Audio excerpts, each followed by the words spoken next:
resuming my normal duties this week as we look to our message this week. We're going to be looking at the book of Job, and Job's an interesting study. Basically, I'm going to give a synopsis. The first, 8 chapters is basically, actually, it's first 5 chapters.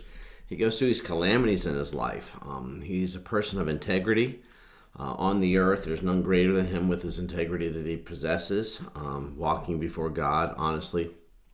Because of his integrity, he then is made available for the enemy, Satan, the accuser, to, create temptation in his life to curse God.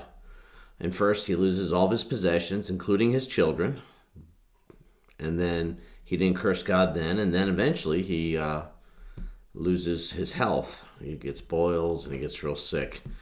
3 friends come and sort of sit by him, and basically the gist of the chapter is his friends saying that you must have done something wrong. That's why this is coming to you.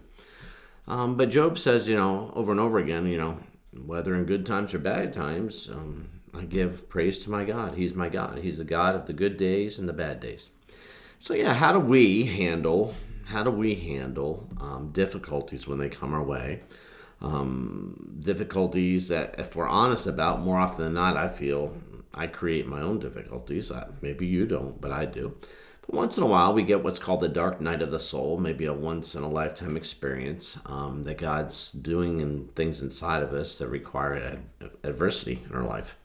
And he brings it so he can get glory out of us. It's a transitioning time in our life. So we're going to talk a little bit about that this Sunday, and I'm going to try to give a couple of real-life examples. And then the idea is, if we're walking with God, what does that mean? How do we handle these times of difficulty?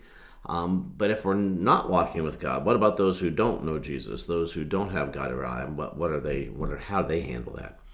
And various things in that regard. So we're going to look at that this week, and hopefully it'll be interesting, and it's right in line with our reading. We started reading Job today, 1 through 3, and we're going to be getting into New Testament stuff here coming up later next week. We should have our new reading cards available to you, and they're always on our app. It's just going to keep on going. But anyways, I just want to let you know that. Hopefully you can go there. If you know somebody that's going through some difficult circumstances or places in life, it would be a great time to invite them. Say, hey, we're talking about some difficult times. Maybe you can get something out of this. And we hope the Holy Spirit's there to help us, right? Help us, guide us into those things. Anyways, look forward to being back with you this weekend. And we're going to knock it out, right? Worship God. Yay. Go